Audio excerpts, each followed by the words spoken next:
Hi guys, thanks for joining me today. Today I'm going to be doing a very personal video, and it's going to be talk about something that happened to me. It's not something that I openly talk about. It's not something easy for me to talk about, and the reason why I'm doing it is because I want to let anybody know who's going through any sort of depression or who's going through a lot of anxiety, or anybody know that they're not alone and that things can get better. And I made this video thinking of two of my family members, which I'm not gonna directly identify, but I did it thinking of them because I see a lot of traits that I did, and you know, it's not always easy to actually go up to a person and talk to them. So this is why I decided to do this video. So this video is dedicated to them. Okay, so my depression started roughly about 5 years ago. This is my story. It's not meant to victimize myself. It's not meant to make other people look bad that are, you know, that I'm gonna be speaking about. It just simply is my story.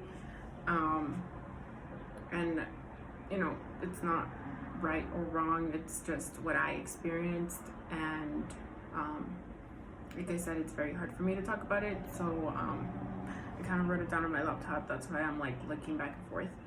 But yeah, this started about 5 years ago. So I got married when I was 20 years old to my boyfriend, who I had been with for 2 years. You know, we were young. I was 20, he was 21, and we didn't really, I guess, think it thoroughly about what we were gonna do, which was such a big thing that we were gonna a big thing that we were gonna do, which was, you know, marriage, a lifetime commitment. Everybody would kind of be like, think it over, you know, you guys are very young, but we just thought that, you know, no, that's not gonna happen to us. No, we're okay. No, we love each other. Everything's gonna be fine. Whatever happens, like, we're gonna make it work. My ex-husband, he's very, you know, he's a great guy. He's very hardworking. He's very caring. He gave me the best that he could during the circumstances. You know, it unfortunately didn't work for our relationship, but I know that he gave me the best that he had at the time, and you know, I choose to stick to that. I choose to believe that. But unfortunately, you know, our relationship just didn't work out. During the last couple of months that me and him were still, you know, together, living with each other, I was getting these like abnormal pains. I had very severe headaches. I had, like, my bones would hurt. I didn't like to get up. I just wanted to sleep. I was very emotional. You know, I would cry myself to sleep, but I would make sure that it was after he had gone to bed, just so that I didn't have to explain why I was crying or why I was emotional, because to be completely honest, I didn't even know, you know, I didn't really know how to explain what I was feeling. So after that, you know, we went to the doctor. He's like, we both thought that, you know, it was not normal for me to be feeling like that. So we go to the doctor, and I was diagnosed by my doctor with depression. So, you know, we didn't really know what that meant at the time. We were just kind of like, oh, you know, depression, you just feel sad, like you need to get over it, you need to cheer up. That's kind of the approach that we took. So I don't know, I guess I knew from the bottom of my heart that my relationship with him was not good. That's why my depression started. We were still together, but I knew that it was not, you know, in a good place. And we mutually then, after a little while, then we decided to split up. The reason why I say it was mutual was because I didn't do enough to preserve that relationship, and neither did he. You know, I don't know what it was. Maybe it was that we were just too young and we were just not ready to take a big step like that. But neither of us tried to actually fight for that relationship or make it work. You know, we just decided to split up, and I stayed a couple of days in our apartment, and he went back to his parents' house. Because of my family's petition, they were like, oh, you know, you should go back to the doctor, like, you don't look good, you're losing weight very fast, you should just go get it checked out, just make sure you're doing okay. So I go back to the doctor. My doctor said, you know, your depression is just very severe right now. And in my head, I'm thinking, like, yeah, of course, like, that's completely normal. Like, me and my husband, we just got into a big fight. Like, once he comes back, you know, everything's gonna be fine. In my head, I kind of thought, like, we were just going through a big fight. He's gonna come back, like, we're gonna work things out. Like, we just had a big wedding, just had a religious ceremony, like, we have plans to grow old together, we have goals, we have dreams. Like, he's the man that I want to have my children with. Like, he chose me to go down the altar. Like, I know that, you know, this is just a big fight. So I was like, in my mind, when my doctor told me that, I thought it was completely normal. I was like, I'm gonna get over it. Like, he's gonna come back, we're gonna work things out, and I'm gonna be back to my regular self. Like, there's no way that my marriage can end in 7 months. It's like, we're literally newlyweds. Like, it just can't happen, you know? So I decided to just wait for him. So he obviously never came back. I eventually had to leave our apartment, you know, put all our belongings into storage because it was just so, I guess, fast. I didn't really know what to do, and I was not in the correct state of mind to actually, like, think, oh, this is what I want to do, like, or, you know. And I personally didn't call him, didn't do what I said could have been, what I think could have been done on my end. I just wasn't in the right state of mind. So since, like, my doctor diagnosed me with very severe depression, I then had to start seeing her once every week. So I would go for my checkups once a week. You know, she put me on some medication, which was, like, supposed to help. She told me that it was just, you know, at a severe point, so she wanted me to start some medication. Started off with a small dosage. Then she gradually put me on more and more and more, just because nothing really seemed to get me out of it. So eventually, you know, first she's like, you know, this is very bad, take a week off of work, here's your letter, like, you can't go back. Okay, then a week later I go for my checkup, you know, I think you should take a month off. So now I'm taking a month off. And then later on, she just put me on medical leave for 3 months. So during those 3 months, I didn't go to school or I didn't go to work. And I was taking, like, a higher dosage of my medication. During the time when I was off work, I had to go to a psychologist. That was, like, part of the agreement that, you know, if I was going to be home and just take time for myself, I had to go seek professional help. That was what my doctor suggested. So at this point, I'm going weekly to my doctor's appointments, and then I'm going weekly to my psychiatrist, and I'm trying different medications just because, you know, nothing really seems to work. So the thing about the medication for me personally, it just made me feel numb. At the beginning of, like, my depression, I mentioned that I was very emotional, that I would just cry for nothing. once I started taking the medication, I just felt completely numb. I wouldn't cry.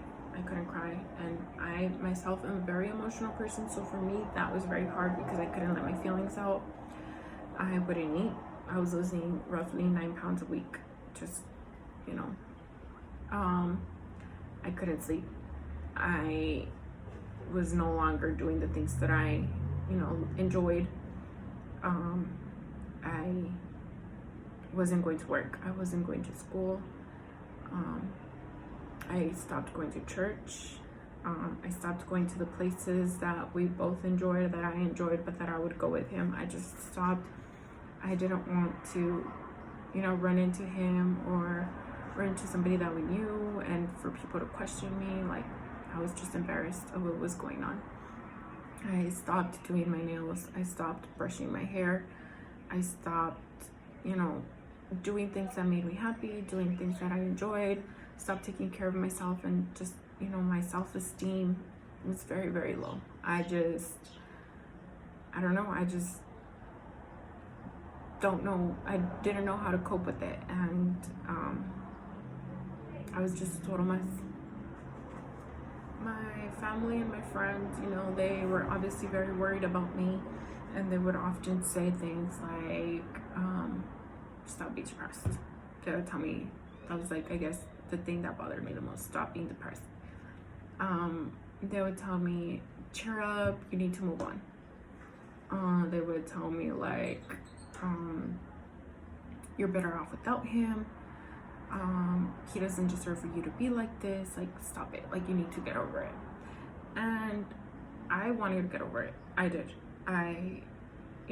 Part of me still had that hope that we would be able to work things out. And part of me wanted to be over because I wanted to do the things I enjoyed. I wanted my life back. I wanted to gain myself back. But I couldn't stop. And what I didn't understand and what my family didn't understand and my friends didn't understand was that depression is a mental illness. You can't just tell a person who's depressed, stop being sad. It's much, much deeper than that. And that's what I guess I didn't take the time to understand that about myself. And obviously, this is something new that my family and friends don't really know of. So their way of helping, was not really, I guess, helpful at the time.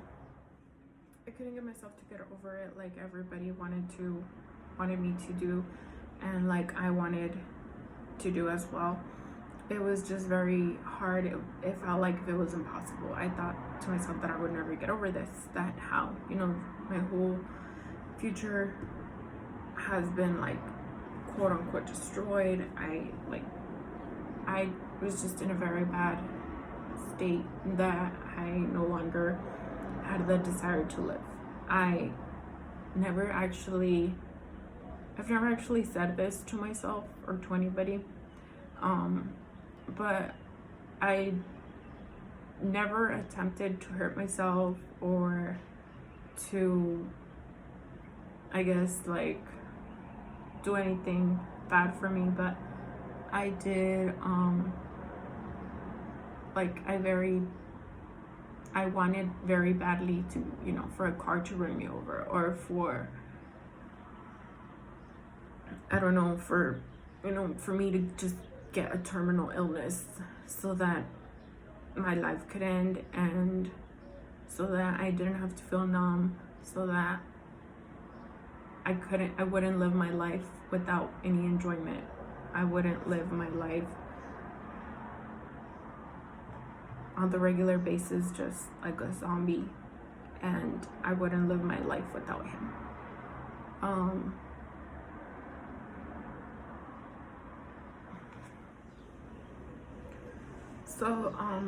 Some of the common symptoms of depression are you're sleeping too much or sleeping too little. There's people that just completely sleep all day. That's how I started.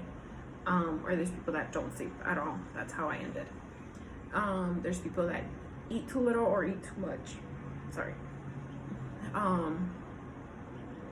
At first I completely had no appetite, and then I just started gaining all the weight that I had dropped. I started gaining it double. There's lack of concentration. You know, you can't concentrate, whether it's at work, whether it's at school, your daily activities. You just can't concentrate. You feel worthless. You feel like, you know, I'm a piece of whatever. Like nobody needs me. I'm just taking up space, you know, or like there's nothing special about me. You know, obviously you feel sad. You lose interest in stuff that you liked. You lose energy. You have no energy whatsoever. And people, you know, confuse that with being lazy. Oh, you're just fucking lazy. You're just sleeping. No, you really don't have the energy to get out of bed. You don't have the energy to brush your hair. You don't have the energy to change. Like, you just want to be in your pajamas all day. And then another symptom is, you know, lack of self-esteem. You don't think very highly of yourself. And obviously, you know, the hardest symptom is suicidal thoughts. Whether it's that you want to hurt yourself to end this, or you want somebody else to hurt yourself for the same reasons. So my first approach to all of this was, you know, I want to cheer up my whole family and friends. They're begging me to cheer up. They're begging me to move on with my life. They're begging me to just get over this. So let's give it a shot, you know. And I try to fill in this hole, and my approach was not the best. So the way that I initially started to fill in that gap that I needed filled was I started drinking. I started drinking day and night. Just my life, you know, my activities consisted of bars, of clubbing, of late night kickbacks, meeting new guys. Occasionally I would go on breakfast. I would go have breakfast, but only if they had bottomless mimosas. I had no sort of fun if it didn't include alcohol. At this point, I stopped taking my medication. I just didn't want to feel numb again. But, you know, I knew deep down that I needed some sort of help. So I started drinking so that I could forget and feel alive. Like I said, that was not the best approach, but that's what I did.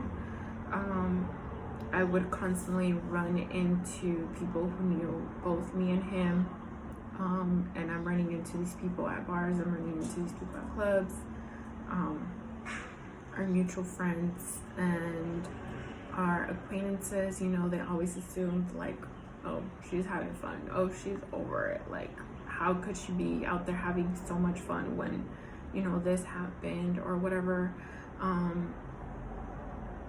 It wasn't that I didn't care. It was actually the complete opposite. It wasn't that I was over it. It was just my way of coping with this whole thing. I honestly didn't know how to do it. You know, in reality, I was just trying to battle this mental illness that I had, and I didn't know how to cope with it, and everybody just wanted me to be happy. So that's what I started doing. Obviously, my family didn't approve of this new behavior. I was constantly getting into fights with them. I was constantly getting into fights with my mom, with my cousins, with my sister. You know, they would often say things that were very hurtful. I guess they would like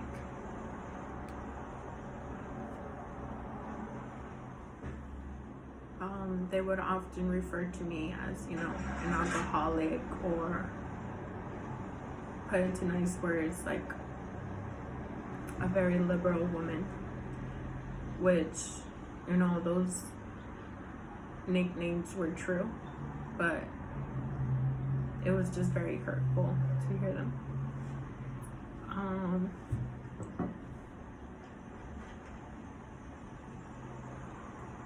You know, they all cared about me so much, and everybody was trying to be supportive of me at the beginning when, you know, everything was going on.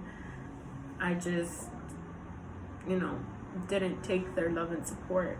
I didn't know how, and I started going the wrong path just to try and fill in a hole that was there. So, like any human being, they got fed up, and they, you know, they started using those words, I guess, to try and get me to understand that that was not the life that they wanted for me.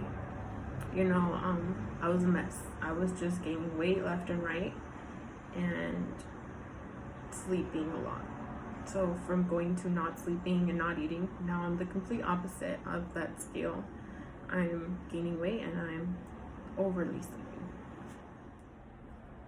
So after that, I decided to take a different approach. One day I just decided that I didn't want to live that life anymore, that I was tired of living like that. I wanted to find, you know, the satisfaction that I had previously in the small things. And the first thing I did was I actually started doing a little bit of research on what I had, you know, what exactly depression was, and what were things that I could do to help, you know, not to help, I guess, to help me overcome it. So the first thing I did was I quit drinking. I promised Jesus that I would stop drinking for a full year, 365 days. I'm not gonna lie, that was very, very hard, especially when you go from drinking left to right to just completely stopping the next day. It was harder than it, I don't know, that was like probably one of the hardest things that I had to do. I went back to church. I started teaching little kids, ages anywhere from 5 years old to 12 years old. I started teaching the classes for their first communions. Started being more involved, you know, and then participating in retreats, events at church, just so that I could possibly turn my time into a better thing, not just drinking, not just clubbing, not just bar hopping. I started hiking. I started riding my bike. I started reading. So prior to me being, you know, getting depression, I had never read a book in Spanish. This is the first book that I read. It is from Cesar Lozano, and it's called Una buena forma para decir adios, which translates to a good way to say goodbye. This was, you know, I've read a lot of his books. At the beginning it was hard. I don't read in Spanish. I usually read in English only. This was a very good book. I started reading this other one called Ya te dije adiós, ahora como te olvido, by Walter Rizzo. I started reading this one, El amor así de simple y así de complicado, by Ramon Torres.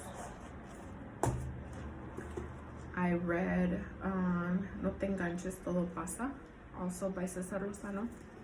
And then I read Enamorarte de ti. So all of these books, you know, these are some of the books that I read, but these were very helpful to me, and all of them were written by doctors. So in them they have like really good strategies and tips, I guess, to help overcome depression, to help your self-esteem rise, and to let go and say goodbye of things. All of these three writers, they write in Spanish, but you know, there's other books out there that I'm sure can help you with depression. One of the best things that I did was I adopted a puppy. Her name was Mimi, and you know, she's no longer with me, but she helped me out a lot. She was my emotional support dog and my best friend, and she was major a major help in this process. She understood my depression more than any human ever did, and she honestly helped me out a lot. I'm not saying go adopt a dog, but she helped me a lot with my mental illness. Another thing I did was I got a different job and I went back to school. This whole process was not easy, you know. There were days where I didn't want to wake up. There were days where I wanted to go to the bar and get wasted. There were days where the first thing that I thought of when waking up was I just want a taste of alcohol. There were days where, you know, I didn't want to go teach the kids. I started turning all those like negative things that were weighing me down into positive things. I started valuing relationships with others. You know, I was tired of playing with people's feelings because I wasn't sure of mine. I started traveling to new places. You know, I went to Georgia, I went to Florida, went to Mexico. I traveled to local places, you know, try new hiking trails. It doesn't have to be like an expensive, you know, thing. I started trying new foods that caused me great satisfaction. You know, before I was very scared of trying something. Oh, I'm not gonna like it. So I just started trying new foods. I started making time for myself. You know, on top of hiking, on top of reading, on top of bike riding, on top of juicing, I started wanting to get my nails done again. I started doing, you know, getting my hair done again. I even did something that is out of my comfort zone, which is I dyed my hair pink. I've always been, you know, more on the blonde side, but I wanted to try something different. I started having a closer relationship with my family. I started asking them for help before. I didn't want them to see that I was weak, that I was going through something hard. I wanted to tough it out on my own, and I wanted to, you know, just overcome this on my own. But I realized that that was not very helpful, and I realized it was okay to ask for help. So I started having a closer relationship with them, and I started sharing my feelings with them so that they could understand my past choices. I started, you know, being more open with them and just tell them about why it was that I was drinking, why it was that I was at the bars, why it was that why it was that I couldn't get out, so that they could have a better understanding of what depression really is.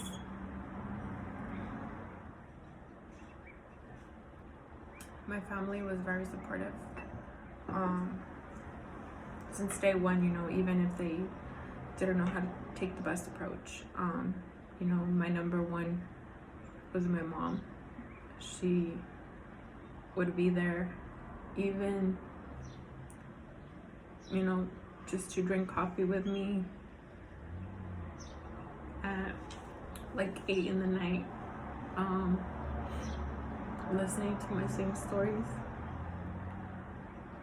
giving me like a shoulder to cry on. I just simply for me to be there to vent to her, for her to hear me out. You know, my aunts, my tia Connie, my tia Pili, they constantly called me, they checked up on me, they gave me advice. My cousin Luis, I remember like in the process, I guess, of explaining to them what I needed, I told them that I needed 5 hugs from each of my family members a day. So my cousin Luis would randomly hug me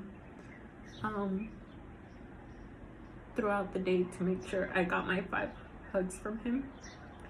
And my friends were very supportive. My best friends, Yesenia and Jessica, they heard my stories over and over again. They started going hiking with me. They would go on coffee dates with me. They even traveled with me like to different states so that I can have fresh air or, you know, ease my mind. Have a little getaway or whatever. My best friends, Carla and Fabiola, they gave me their moral support, and I know that I was not an easy person to deal with during that time. I know that I was a mess, and it was just hard, but I thank them for supporting me and for being there for me when I needed them the most. This whole process was not overnight. It actually took me 2.5 years to get through this. So for anybody that's battling, you know, with depressive symptoms, it's not gonna happen overnight. It is gonna be something that is gonna constantly need to be worked on. All of these people helped me out a lot, but what helped me the most was having faith in God. He gave me the strength to overcome this. He gave me the strength to get up every morning when I didn't have it before. He gave me the strength to stop drinking when I didn't have it before. And it just completely changed my life. That and my will to overcome this. My will to say, you know what, it's time to move on. It's time to gain myself back, gain my confidence back. It's time to have self-love. It's time to stop feeling sorry for yourself. Life goes on, and it's time to forgive yourself, and it's time to forgive others. And he gave me the strength to overcome my addiction with alcohol. Okay, so me now. I actually moved out of California. I now live in Arizona. I have an amazing man and life partner who constantly motivates me, constantly shows me his love and affection. And I thank God, because I knew that all of this, now I understand that I had to experience all of this to find him, to meet him, and to meet the person that I was truly meant to be with. I don't know how long we will be together, but I just know that he was meant to be in my life, and he's meant to be in my life today. I'm not gonna lie, and I'm not gonna say that there are days where, you know, depression doesn't make an appearance in my life. It does. It's a constant battle. But the thing is that now I understand it more, and I understand things that help me, and I understand that I have my mom. I understand that I have my family. I understand that I have my friends. I have my books. I have my bike. And most importantly, I have the will, and I have God. And I just, you know, I know this was a long video, but I just want to end it with this. I just want to end it with this. I just want to tell everyone and anyone who, you know, feels worthless or doesn't have energy, if you're sleeping too much, if you're sleeping too little, if you're eating a lot, if you're not eating, if you don't feel like you have a worth, or, you know, to anybody, like, I just want to tell them that I made this video for you guys. To anybody dealing with any sort of mental illness, depression, anxiety, anybody, this video is for you guys. It took actually a lot. You know, I was debating with it, and I asked my mom and my aunt, and I asked Alberto if they think I should do this video, but no, I was embarrassed to do it. I was embarrassed to expose myself, to open up to something that is very personal. But, you know, they all said that I think I should do it, and deep down I wanted to do it for anybody that's going through something similar. I just want to tell all of you guys that are experiencing, you know, a life-changing event or something hard, that you guys can overcome this. It's so easy for people who have never actually gone through depression for them to tell us, you know, get over it, or you'll get over it, or life goes on. It's very easy, but you're hearing this from me, a depressive person who was able to overcome it. And like I said, it took me 2.5 years. Like, it's not overnight, but some of the things that worked for me, you know, is staying active, pull yourself out of that hole, eat greens and nuts. That's very good for depression. Work out. You know, I don't like going to the gym. I hate just, you know, sweating inside a room. So that's why I go bike riding, I go swimming, I go hiking. Do the things, you know, that you like to do. Don't stop doing them. If you like to go to yoga line, go to yoga line. If you like to get your nails done, if it makes your self-esteem, you know, better, do it. Talk to people. Talking to people is very, very, very, very important. You know, don't be ashamed about your feelings, or if you feel like, oh, my feelings are just too dark, I'm having suicidal thoughts, or, you know, I'm feeling this way or whatever, don't stop, like, share them with somebody. If, you know, if you don't have somebody that you trust enough to share those dark feelings with, then talk to a psychologist. That's what I did. If you don't, you know, there's other forms. Talk to a priest, talk to, you know, go online. There's groups for that. Do something for you that makes you feel good. And then, honestly, like, believe in something bigger than you. Believe in a greater force. Maybe you're not religious, you know, maybe you don't believe in God. Then believe in Mother Nature. Believe in the universe. Believe in its energies. Believe in Buddha. Believe in whoever it is, but just have a bigger force and hold on to that bigger force. Believe in yourself. You know, things will get better, and most importantly, go seek professional help. Depression ends a lot of lives. Even if you're alive, you're not really living your life. So go and seek professional help. They're always going to be the ones to give you the, you know, best advice and to help you out. I'm not a doctor myself, but these are just things that, you know, worked for me.